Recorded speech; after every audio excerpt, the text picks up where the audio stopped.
En aquel tiempo, los sordos oirán las palabras del libro, y los ojos de los ciegos verán en medio de la oscuridad y de las tinieblas. Entenderán, Ministerio de Sordos y Sordociegos de la Iglesia Bíblica del Señor Jesucristo.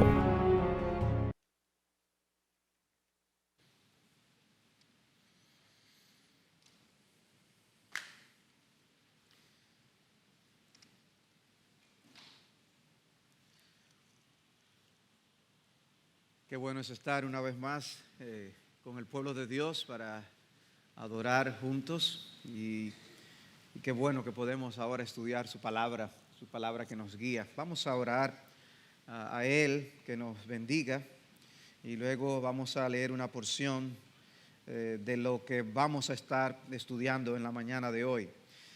Pero vamos a suplicarle que venga y descienda y que nos alimente como necesitamos. Señor, gracias por permitirnos ya hacer las cosas que hemos realizado en tu presencia como pueblo. Hemos presentado nuestras necesidades, hemos orado, hemos cantado estos himnos y cánticos que expresan verdades tan gloriosas. Ayúdanos ciertamente a mantener nuestros ojos en Cristo. Pero Padre, nosotros te damos gracias también porque nos permites darnos cuenta y percibir nuestra gran necesidad que tenemos de ti y de tu palabra. Y es con esa necesidad en mente que te rogamos que ahora nos alimentes con tu palabra. Que tu verdad venga a nuestras almas y nos haga bien. Que tu palabra nos acerque a ti. Que tu palabra nos permita renovar nuestra fe en Cristo, que nosotros podamos, Señor, tener un vistazo aún de la eternidad a la luz de las cosas que estudiamos, poniendo nuestra esperanza en el Dios que es nuestro refugio y que nos llevará a la gloria. Así que en Él, en Jesús te pedimos, ven, háblanos y alimentanos. Amén. Primero de Samuel, capítulo 21. Vamos a leer este capítulo. Nuestra idea es estudiar los capítulos 21 y 22. Vamos a tratar de enfocarnos en aquellas cosas relevantes de la historia, como en el pasado les he dicho, al ser tanto material, no será mi idea necesariamente detallar cada aspecto de estos capítulos. Pero vamos a leer el 21 y eso nos va a dar una idea de lo que vamos a estar contemplando. Entonces llegó David a Nob, al sacerdote Ahimelech, y Ahimelech vino tembloroso al encuentro de David y le dijo: ¿por qué estás solo y no hay nadie contigo? Y David respondió al sacerdote Ahimelech: el rey me ha encomendado cierto asunto y me ha dicho que no sepa nadie acerca del asunto por el cual te envío y que te he encomendado. Y yo he citado a los jóvenes a cierto lugar. Ahora pues, ¿qué tienes a mano? Dame 5 panes o lo que tengas.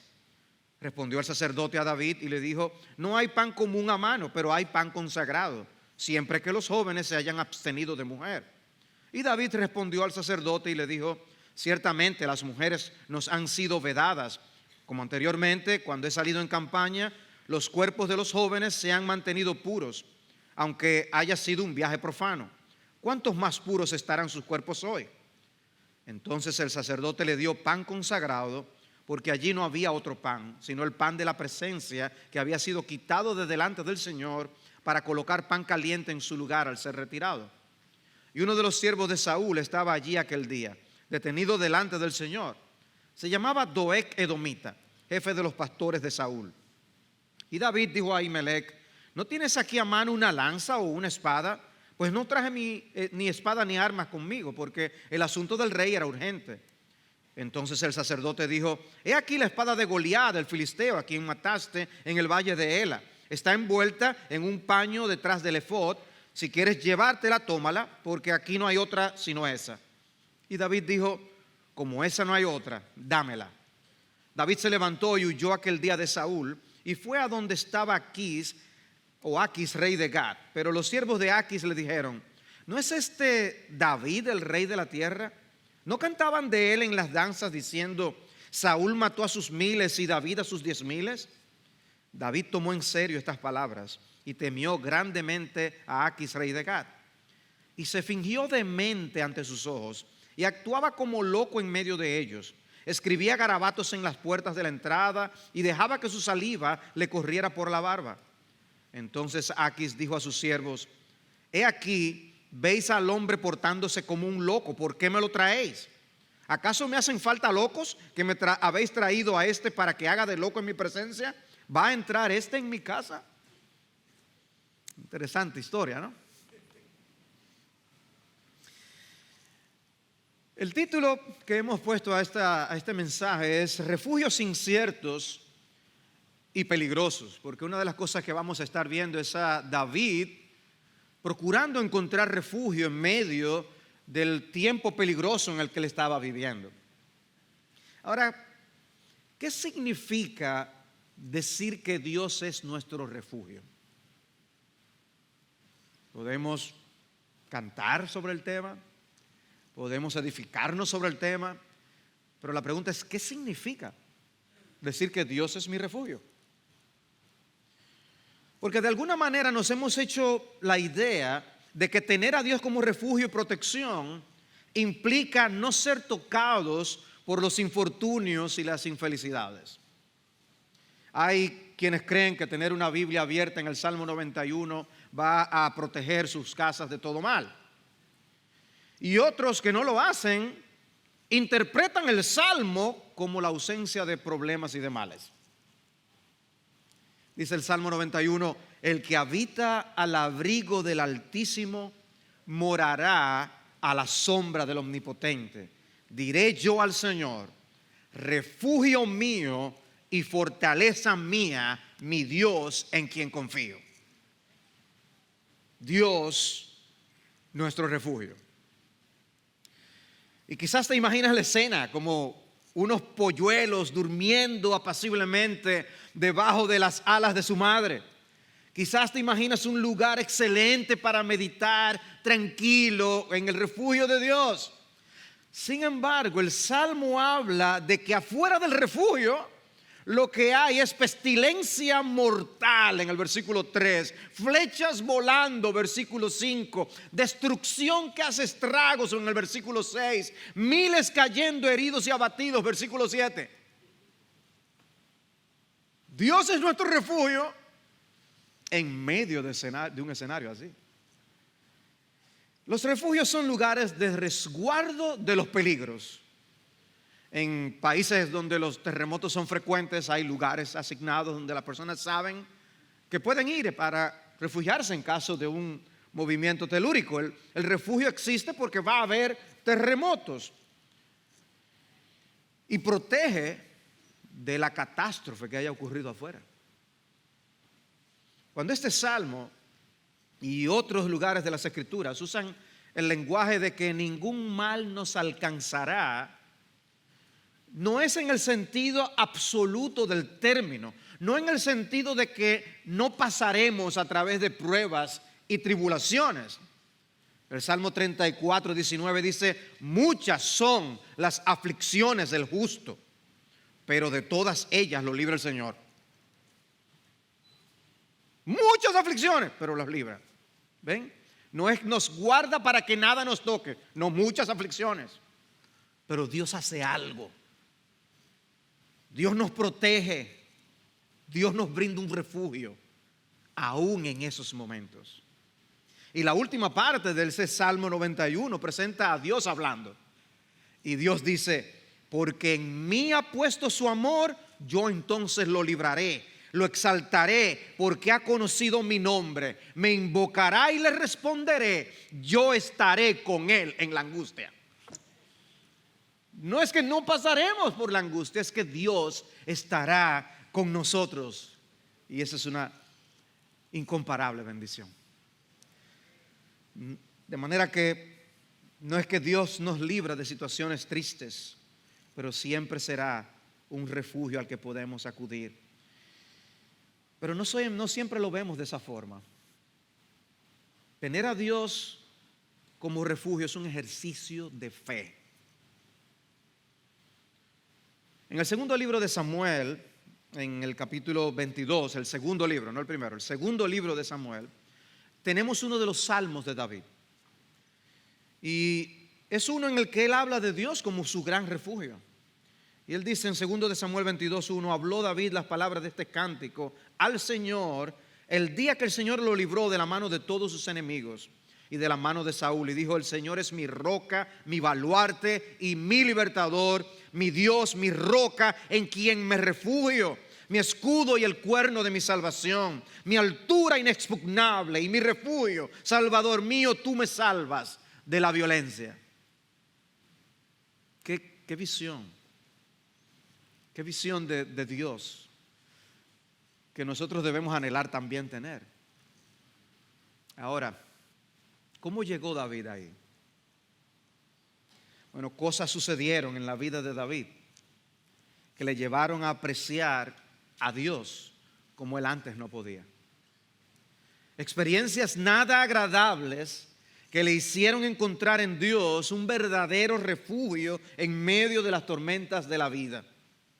Y eliminar esas experiencias sería impedir lo que precisamente produjo ese resultado glorioso de un conocimiento de Dios único. Un conocimiento de Dios tipo Job, cuando expresó, de oídas te había oído, pero ahora mis ojos te ven. Antes David tenía un ambiente soleado, con un buen pronóstico. No como ayer, con esa tormenta que me cayó mientras yo estaba manejando. Todo azul. A veces uno quiere amanecer y ver ese día soleado y amanece diferente. Bueno, David pensaba que podía tener ese pronóstico de días soleados por delante. Pero ahora, en este momento que estamos estudiando en la vida de David, solo había grandes nubarrones de diversos tipos de problemas. La situación no lucía buena para David. Él seguía siendo el ungido del Señor, pero el panorama no pintaba bien. Fue precisamente después que fue ungido que comenzaron sus problemas. Después de una gran victoria, derrotando al gigante Goliat, su mundo parecía desmoronarse y su fe comenzó a tambalear. Y Dios no oculta esas cosas en su palabra acerca de sus siervos.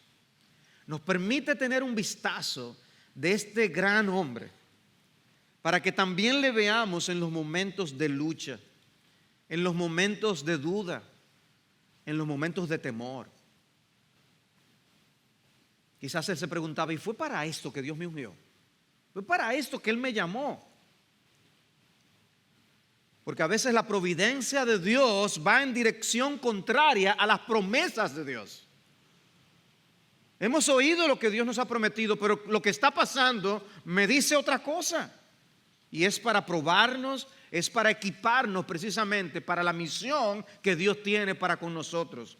David estaba siendo entrenado y preparado por el Señor.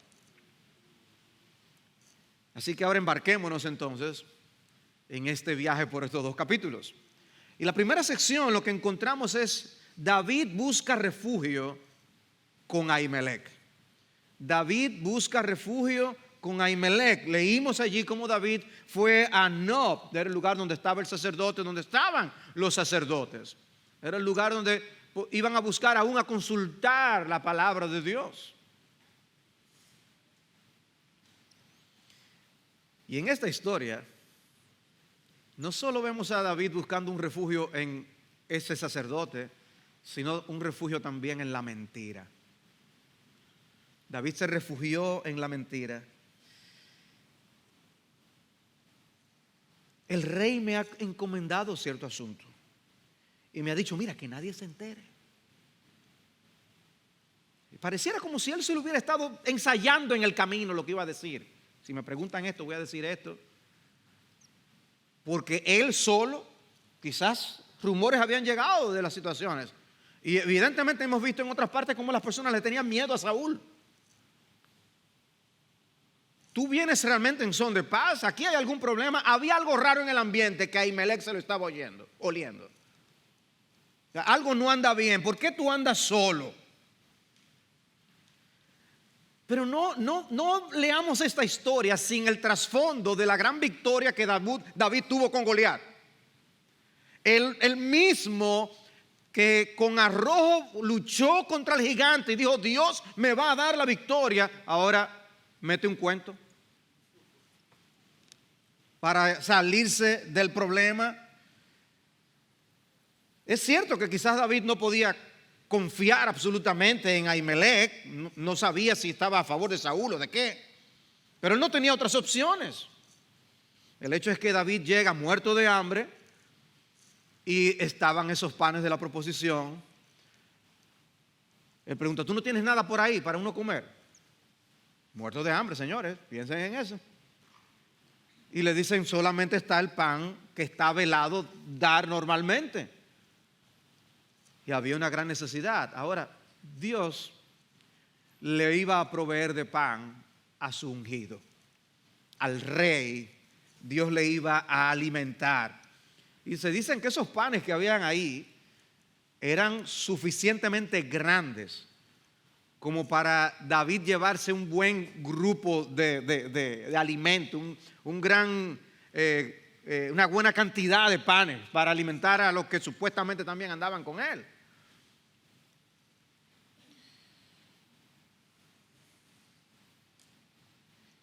Por instrucciones del libro de Levítico, ese pan tenía que ser visto como algo sagrado. De eso aparece en Levítico 24. Pero también aprendemos que las ceremonias del antiguo pacto no debían competir contra la moral de las leyes de ese pacto. Y en eso las obras de misericordia y de necesidad tenían primacía. Y lo correcto era que Ahimelech le diera de esos panes a un hombre como David que tenía esa hambre. El requisito era cumplir también con las leyes de pureza que esas leyes ceremoniales exigían, cosa que David dice que él había cumplido. Ahora, lo interesante es ver cómo Jesús usa esta historia y la aplica en el caso cuando él tenía una controversia con los fariseos acerca del día de reposo, porque nos enseña algo a cómo leer y estudiar la Biblia. O sea, el ver cómo Jesús usó esta historia de David yendo a casa de Ahimelech y la aplica a un asunto del día del Señor, de si nosotros debíamos hacer bien o no en día de reposo, significa que nosotros a veces leemos la Biblia y no extraemos todos los principios que deberíamos de extraer. En esa historia en Mateo 12 dice: por aquel tiempo Jesús pasó por entre los sembrados en el día de reposo. Sus discípulos tuvieron hambre, o la misma condición, y empezaron a arrancar espigas y a comer. Cuando lo vieron los fariseos, le dijeron: mira, tus discípulos hacen lo que no es lícito hacer en el día de reposo. Pero él les dijo: ¿no habéis leído lo que hizo David cuando él y sus compañeros tuvieron hambre? ¿Cómo entró en la casa de Dios y comieron los panes consagrados, que no les era lícito comer ni a él ni a los que estaban con él, sino solo a los sacerdotes? Pero si hubierais sabido lo que esto significa: misericordia quiero y no sacrificio, no hubierais condenado a los inocentes, porque el Hijo del Hombre es Señor del día de reposo.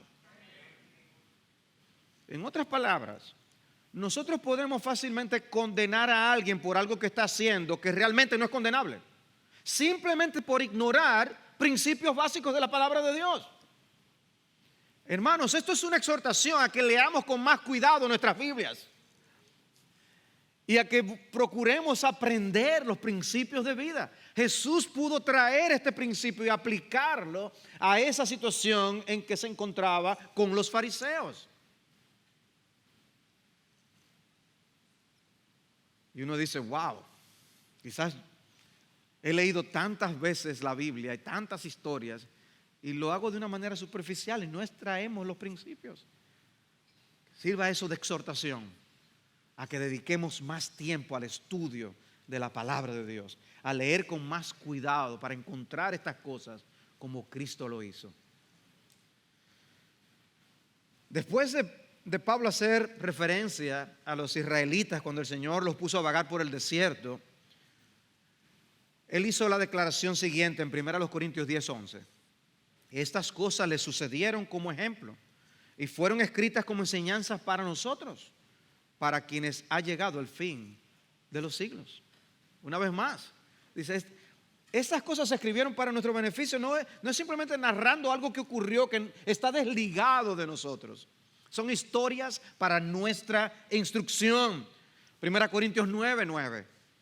La ley de Moisés tiene escrito: no pondrás bozal al buey cuando trilla. Y pregunta Pablo: ¿acaso le preocupan a Dios los bueyes? Bueno, en un sentido. Pero él dice: o lo dice especialmente por nosotros. O sea, tú estás leyendo tu Biblia y dice: no pondrás bozal al buey que trilla. Ah, sí, porque es un bárbaro el que le pone un bozal al buey que está trillando, está fajado el pobre. Hay que dejarlo comer, aunque sea. Y tú te vas y sales con una determinación de cuidar tu perro mejor que antes. Está bien, cuida a tu perro, eso no está mal.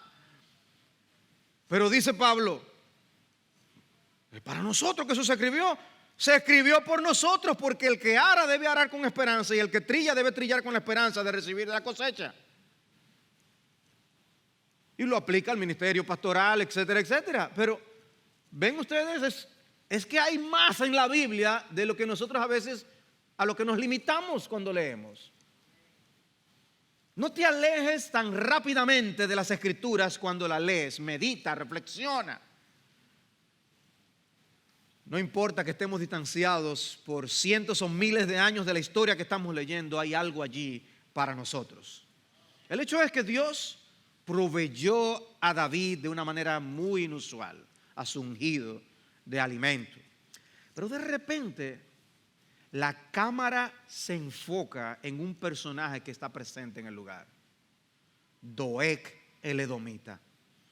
Y uno de los siervos de Saúl, versículo 7, estaba allí aquel día detenido delante del Señor. Se llamaba Doeg edomita, jefe de los pastores de Saúl.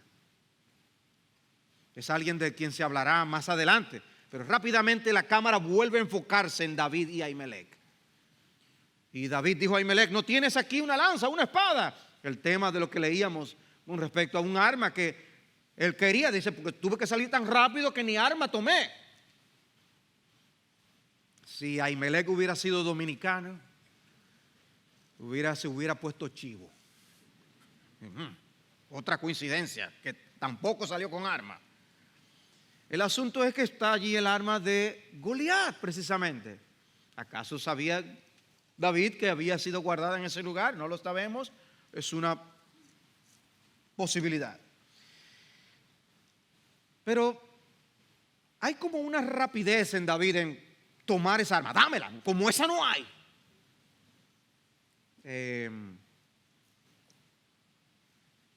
David, ¿no? Pero esa no era la que tenía Goliat. Sí. ¿Y de qué le sirvió a Goliat?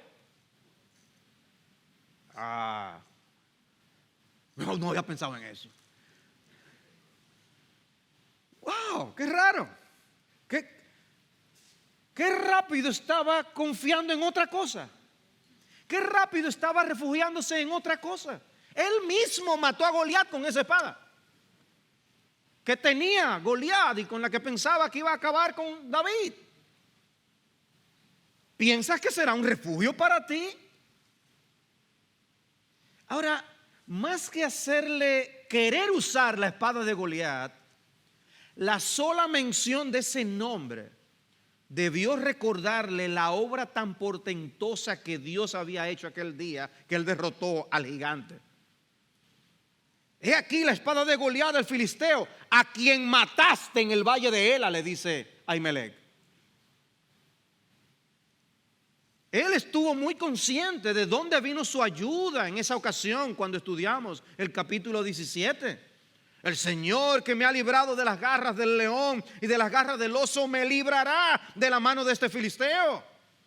Y cuando está frente a Goliat, Dice, el Señor te entregará hoy en mis manos, el Señor, y yo te derribaré y te cortaré la cabeza. Y le dice, para que sepa toda esta asamblea que el Señor no libra ni con espada ni con lanza, porque la batalla es del Señor y Él los entregará en mis manos. Wow, él estaba muy claro en ese entonces. Pero aquí vemos otra cosa. ¿Dónde estaba ese David que habíamos visto antes? Bueno, hermanos, su fe estaba tambaleando, estaba dudando, estaba luchando con el temor y estaba acudiendo a instrumentos y recursos carnales y no espirituales, no en Dios. Y eso nos pasa cuando quitamos nuestros ojos de Dios, cuando perdemos de vista que es en lo que Dios nos ha dicho y en sus promesas que debemos descansar. En el libro El León, la Bruja y el Ropero de C.S. Lewis, leemos cuando Lucía regresa de Narnia y cuenta de sus experiencias a los hermanos. Y ellos no le creían. Y dice que el profesor les pregunta que cómo había actuado Lucía con ellos siempre, si realmente era digna de confianza o no, a lo que ellos les responden que sí. Entonces el profesor les dice, acusar de mentirosa a una persona en la que siempre se ha confiado es algo muy serio en realidad. Amados hermanos, Dios no nos ha faltado nunca. Su palabra es fiel y verdadera. Y hemos pasado por tantas cosas, hemos visto la fidelidad de nuestro Dios. Confiemos una vez más. Aferrémonos a sus promesas una vez más. Porque esas victorias pasadas no son garantía de que ahora tendremos seguridad. Pero la próxima escena en el capítulo 21 es aquella en la que David huye donde Aquis, el rey de Gat. A partir del versículo 10. Dice que David se levanta y huye de Saúl ese día. Interesante, porque Saúl no estaba en ese lugar. Pero dice que huye de Saúl. Pareciera como si David estaba más consciente de la presencia de Saúl que de Dios mismo. Para escapar de Saúl tengo que irme lejos de sus contornos. Y se va donde Aquis, rey de Gat, ciudad filistea. Y lo que David estaba haciendo era algo imprudente y peligroso. Fue la acción de un hombre desesperado. Él se metió él mismo en la boca del lobo y salió vivo por la misericordia de Dios. Él mismo le había infligido grandes daños, inclusive matanzas a los filisteos. Y él ahora estaba yendo donde los filisteos. ¿Cómo, David? ¿Y dónde está tu sabiduría? El asunto es que él le temía más a Saúl que a los filisteos. Y para colmo andaba con la espada del héroe, el héroe filisteo que él había matado. Y va donde los filisteos con el arma del héroe de ellos. Y uno se pregunta, ¿por qué David va donde Aquis? ¿Acaso pensaba encontrar refugio entre los enemigos de Saúl y de Israel? Bueno, según lo que leemos más adelante en el capítulo 27, eso podía estar en la mente de David, porque en ese entonces, en el 27 más adelante, dice que él se dijo, ahora bien, voy a perecer algún día por la mano de Saúl. Lo mejor para mí es huir a la tierra de los filisteos. Saúl se cansará y no me buscará más en todo territorio de Israel y escaparé de su mano. O sea que él podía estar pensando igual de lo que ocurrirá un poco más adelante. Pero el asunto no le salió como él esperaba. Él quizás quería pasar desapercibido, pero lo ubicaron. No es este David, el rey de la tierra. Interesante que lo llaman el rey de la tierra. No es este David, no cantaban de él. Saúl mató a sus miles y David a sus 10,000. ¿A quiénes fue que mató a él? A los filisteos. Y para allá estaba yendo él. Y dice que cuando él oye estas cosas se llenó de miedo. Él tenía que encontrar ahora una salida para su situación. Quedó expuesto. Y lo mejor que se le ocurrió fue volverse loco, hacerse loco. La mejor idea que se le ocurrió. se refugió, encontró otro refugio. El refugio de la careta, de la simulación y del engaño. Anteriormente había dicho una mentira, ahora él mismo se convirtió en mentira. Y se fingió demente ante sus ojos y actuaba como loco en medio de ellos. Escribía garabatos en las puertas y dejaba que su saliva le corriera por la barba. O sea que nosotros deberíamos de organizar realmente una protesta ante la Academia de Artes Cinematográficas hasta que le den un Oscar póstumo a David. Porque la verdad es que convenció a todos allí de que él era un loco. Entonces Aquis dijo a sus siervos: aquí veis al hombre portándose como un loco. ¿Para qué ustedes me traen un hombre así? Y él dice: ¿acaso me hacen falta locos que me habéis traído a esto? O sea, habían más. Pero qué imagen la que nosotros estamos viendo aquí. ¿A dónde había caído David?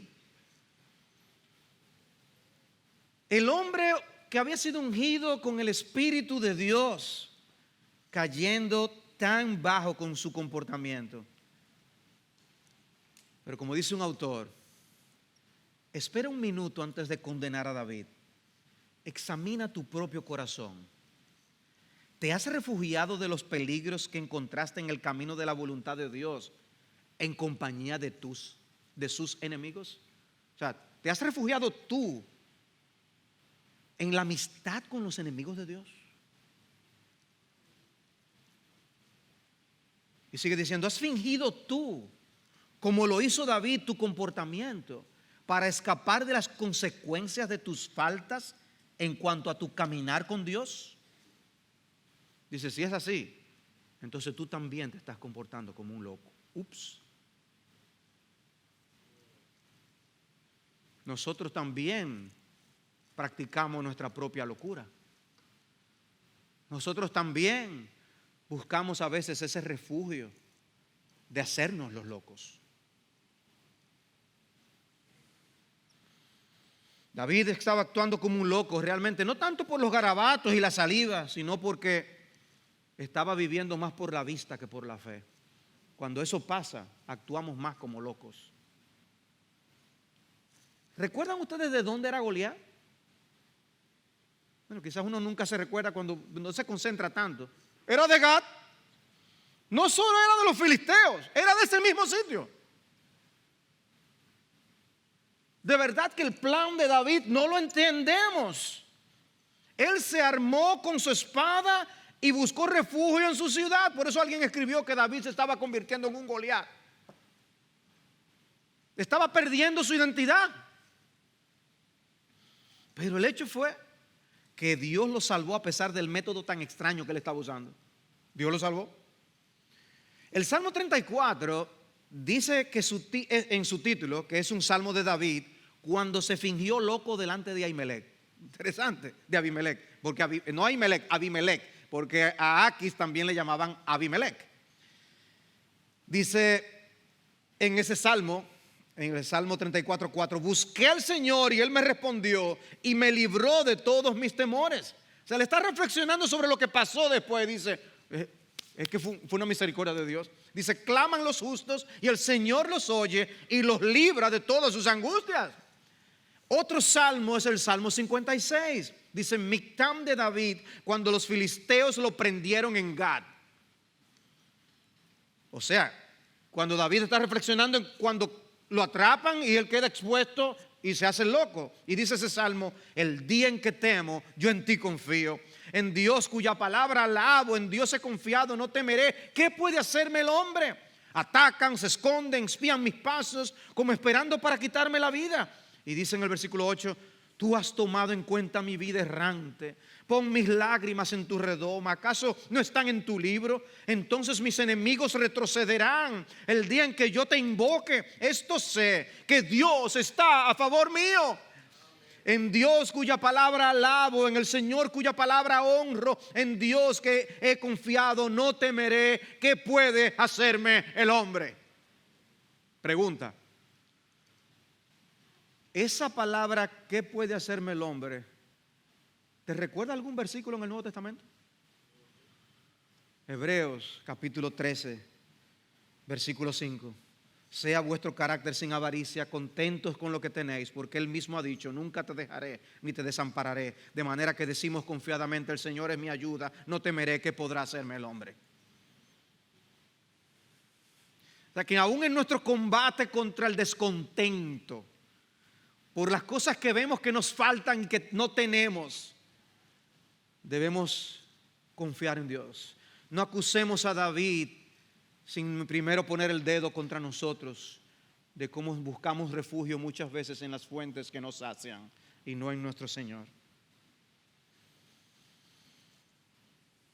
Leí de un marinero bien fuerte y valiente, de esos que lo han visto todo en el mar, que cuando enfermó en una ocasión, lo único que él quería era que su anciana madre lo arrullara en su seno como a un bebé, porque él quería apoyarse en los brazos que nunca le habían fallado. Y es ese sentimiento de niños que nos deben llevar a refugiarnos en los brazos eternos de nuestro Padre Celestial. Eso es fe en acción. La próxima escena está en el capítulo 22. David se refugia en la cueva de Adulam, versículos 1 y 2. Dice, David se fue de allí y se refugió en la cueva de Adulam. Cuando sus hermanos y toda la casa de su padre lo supieron, descendieron a él allá. Sigue David buscando refugio, y en esta ocasión es una cueva.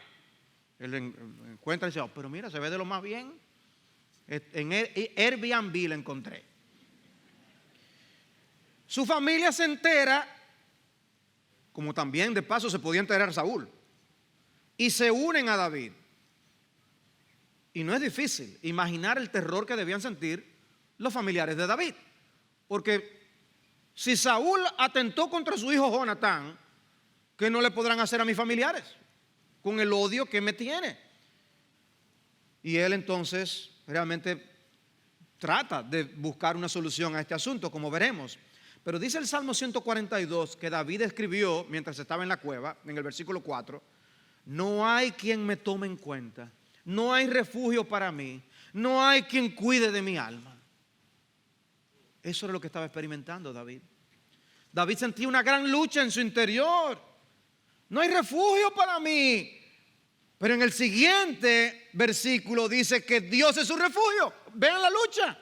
Dice en el versículo 5 del Salmo 142, a ti he clamado, Señor, dije, tú eres mi refugio, mi porción en la tierra de los vivientes. Atiende a mi clamor, porque estoy muy abatido. Líbrame de los que me persiguen, porque son más fuertes que yo. Qué bueno que los salmos están ahí y que podemos encontrar un eco de las luchas que nosotros también tenemos en nuestros corazones. Otro salmo que hace referencia a estas circunstancias es el Salmo 57. Y dice, mi alma está entre leones, versículo 4. Tengo que acostarme entre los que vomitan fuego, entre los hijos de los hombres cuyos dientes son lanzas y saetas y cuya lengua es espada afilada. Antes los leones no evocaban este tipo de imagen para David. David lo que recordaba era, yo acabé con león y con oso. Pero ahora la imagen le trae miedo, mi alma está abatida. Es una de las cosas que él dice. David estaba en problemas. Y eso hizo que otros que también tenían problemas se le unieran a él. Dice el versículo 2 de ese capítulo, todo el que estaba en apuros, todo el que estaba endeudado y todo el que estaba descontento se unió a él. Qué buen grupo. Y él vino a ser el jefe de sobre ellos. Y unos 400 hombres nada más de esa calaña, ya ustedes pueden ver. O sea que de tener fuerzas asignadas del ejército por el mismo rey, ahora es de esa cuadrilla que él es el jefe. Hemos dicho en otras ocasiones cómo David es un tipo de Cristo en el Antiguo Testamento y uno no puede dejar de ver una imagen de lo que es la iglesia, porque nosotros somos ese grupo de endeudados y personas problemáticas que Dios llamó y salvó. En verdad os digo, decía Cristo, que los recaudadores de impuestos y las rameras entran en el reino de Dios antes que vosotros, hablándoles a los fariseos. Y con unos discípulos sin letra y del vulgo fue que Cristo impactó el mundo entero. Pero ahora en los versículos 3 al 5 vemos a David buscando otro refugio. David busca refugio con el rey de Moab. Dice el versículo 3: de allí fue David a Mizpa de Moab y dijo al rey de Moab: permite que mi padre y mi madre vengan y se queden con vosotros hasta que yo sepa lo que Dios hará por mí. Los dejó pues con el rey de Moab y se quedaron con él todo el tiempo que David estuvo en el refugio. Y el profeta Gad dijo a David: no te quedes en el refugio, vete y entra en la tierra de Judá. Y David se fue y entró en el bosque de Ared. Quizá David pensó: bueno, los enemigos de mi enemigo quizás son mis amigos. Y él se dirige a Moab. Antes estaba pensando en los filisteos al oeste. Ahora está pensando en Moab al este. ¿Tenemos algo que relacione a David con Moab? Por supuesto que sí. A Ruth la moabita, bisabuela de David. Quizás tenía contactos familiares, no sabemos, pero es una posibilidad.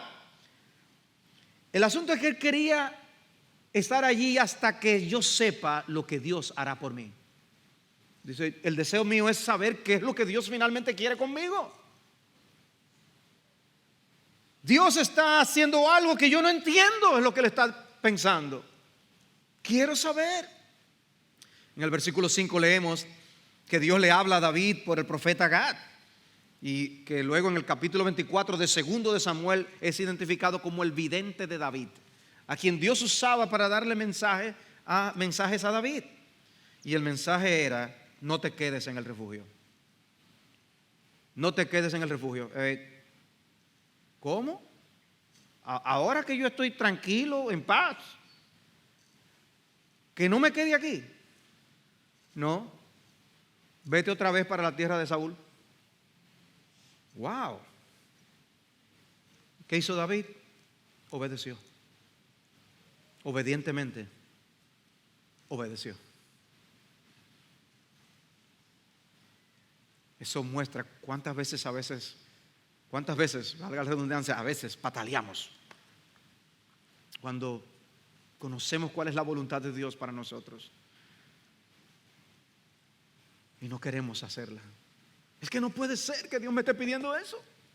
Sí, pero es eso lo que dice el texto, eso es lo que Dios te pide. David obedeció.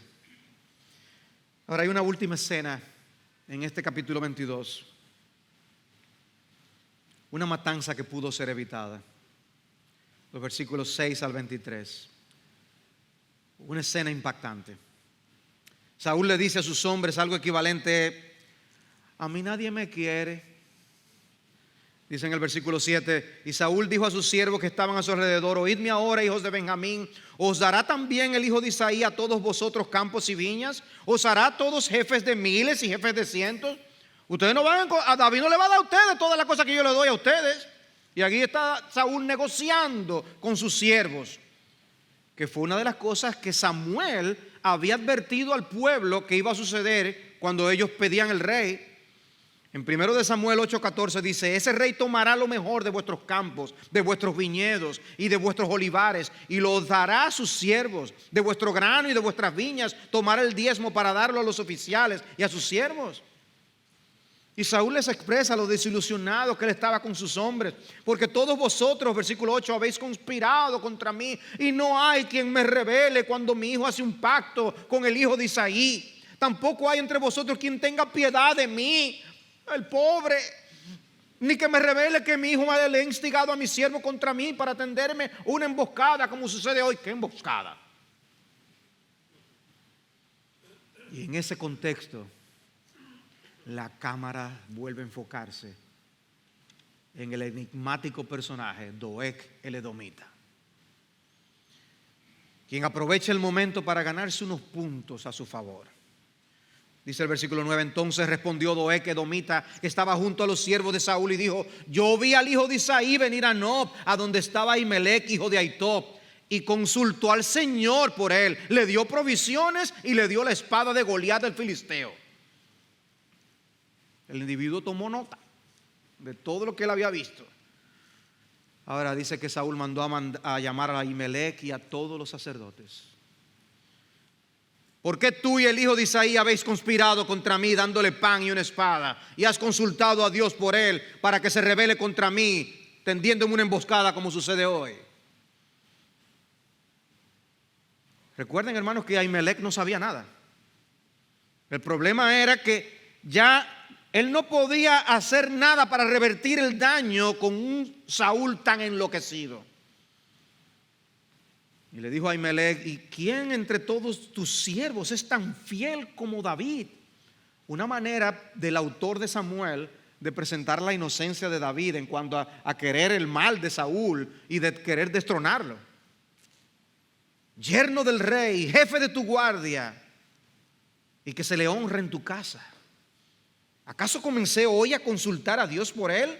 O sea, que en otros momentos él había consultado a Dios a través de Ahimelech. Pero Saúl no estaba en escuchar argumentos. Y una vez más él se erige como señor y dueño de la vida de los hombres. Y su veredicto es la pena de muerte. Ciertamente morirás, Ahimelech, tú y toda la casa de tu padre. En el versículo 17 ordena a sus guardias a dar muerte a todos los sacerdotes. Pero dice que ellos no querían hacerlo. Ellos no querían obedecer una orden como esa. Dad muerte a los sacerdotes porque la mano de ellos también está con David. O sea, Saúl está asumiendo que los sacerdotes estaban a favor de David, que no es algo que se revela en el texto, y que ellos sabían que David estaba huyendo de él, cosa que no es verdad que sabían. ¿Ven el peligro de actuar en base a suposiciones? Te puede pasar a ti y a mí. Podemos llegar a conclusiones apresuradas y rápidas con consecuencias desastrosas. Y aquí 85 hombres estaban a punto de perder la vida por una suposición incorrecta. Cuidémonos de teorías y sospechas, porque podemos terminar con veredictos equivocados y peligrosos.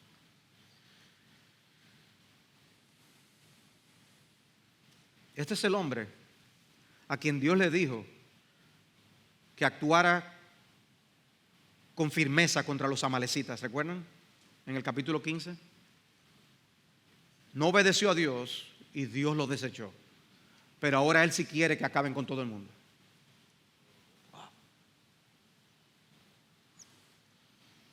Y una vez más aquí les digo, las guardias se rehusaron a obedecer la orden, como ocurrió también en el capítulo 14, cuando él quería que eliminaran a Jonatán, que no quisieron obedecer la orden. Porque la gran excusa de los soldados de grandes dictadores siempre ha sido que solo estaban siguiendo órdenes. Pero hay un versículo que dice que cuando la ley de Dios está en juego es necesario obedecer a Dios antes que a los hombres. Y por eso se rehusaron. Pero había alguien que estaba dispuesto a obedecer.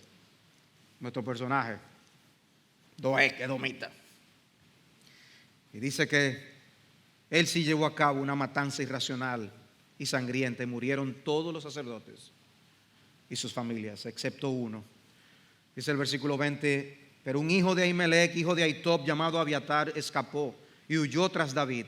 Y Abiatar avisó a David que Saúl había matado a los sacerdotes del Señor. Y ahora escuchen lo que dijo David: yo sabía aquel día, cuando Doeg edomita estaba allí, que de seguro se lo haría saber a Saúl. He causado la muerte de todas las personas en la casa de tu padre. Quédate conmigo, no temas, porque el que busca mi vida busca tu vida, pues conmigo estarás a salvo. David acepta su responsabilidad ante estos resultados. No solo no había necesidad de inventar la historia que él dijo a Ahimelech, quizás él pudo haberle pedido hablar en privado y haberse expuesto menos. Pero el hecho es que pasó lo que pasó. Y ¿ven ustedes cómo nuestras acciones tienen consecuencias? Nuestras palabras tienen consecuencias. Es muy probable que no provocarán la muerte de otros, pero eso no elimina la realidad de que cuando podemos afectar a otros con lo que hacemos y dejamos de hacer, debemos tener cuidado. David ni se imaginó lo que su presencia iba a provocar allí. Ahora piensa en tu trabajo como padre. ¿Cómo tú afectas la vida de tus hijos? Los vas a afectar por cosas que haces y cosas que dejas de hacer. Conversaciones que hace tiempo tú debiste haber tenido con alguno de tus hijos. Quizás el testimonio que estás dejando delante de ellos. O como hijo puedes arrastrar a toda la familia a un gran problema. La mala decisión de un joven puede ocasionar que la familia sea destruida, una mala relación con una persona de dudosa reputación. Cuando viene a ver, toda la familia está amenazada por narcotraficantes. O quizás se trate de un accidente que cause graves daños a terceros por el consumo de alcohol. Nuestras acciones tienen consecuencias. Y David se vio como culpable aquí. Permítame aterrizar este avión. Hermanos, las incertidumbres y las aflicciones de la vida pueden hacernos perder el foco como David lo había perdido. Pueden hacernos confiar más en los refugios visibles que nos prometen cierta seguridad que en nuestro Dios. Los israelitas que tenían el peligro del exilio delante de ellos, Dios les dice: tengan cuidado de ustedes buscar ayuda en otras naciones. Y una de las cosas que trata el libro de Isaías es precisamente ese, mostrarles que tengan cuidado de que ellos no se van a salvar por estar buscando ayuda en otras naciones. Dice: todas las naciones ante mí son como nada, le dice el Señor. Antes bien, dice: alzad a lo alto vuestros ojos y ved quién ha creado estos astros. Dice: ¿tú sabes quién creó esas estrellas? Ese es tu Padre. Amado hermano, amada hermana, no nos desesperemos y refugiémonos en los brazos de nuestro Señor. Él da fuerzas al que no tiene ninguna.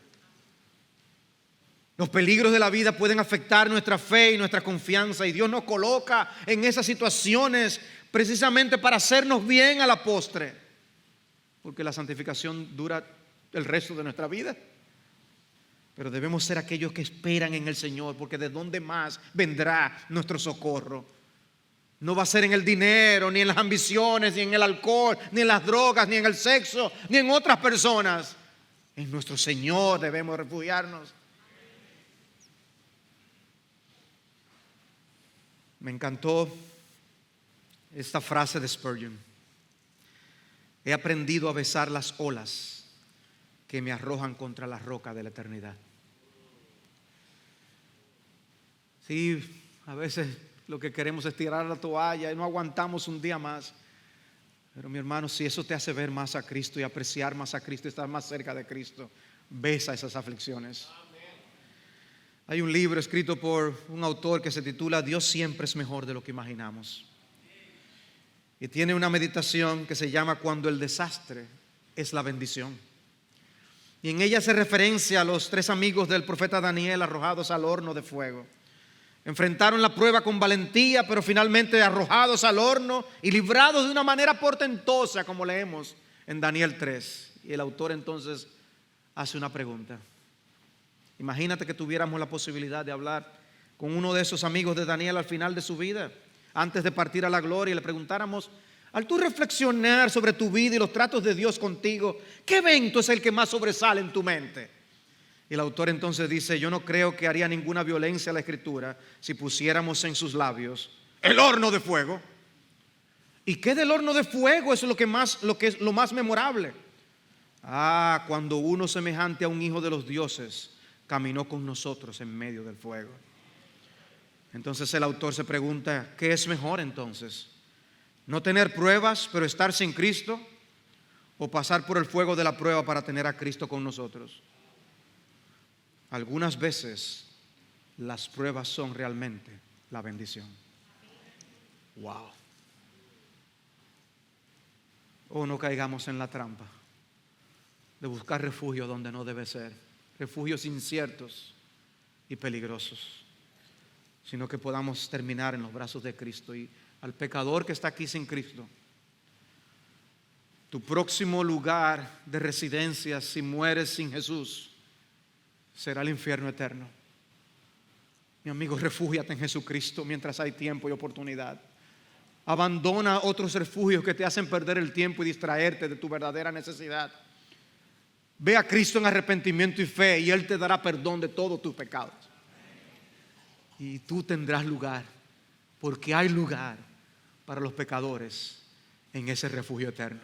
Cree en Cristo y serás salvo. Vamos a orar. Padre, que te damos gracias por esta historia de David y las múltiples lecciones a las que nos expone. Ven, oh Dios, y cumple el ministerio a través de tu Espíritu de aplicar estas cosas en cada uno de nosotros. Glorifícate, Señor, y haznos verte en medio de la oscuridad de nuestras aflicciones. Y salva a aquellos que no te conocen, te lo rogamos, porque te lo pedimos en Cristo Jesús. Amén.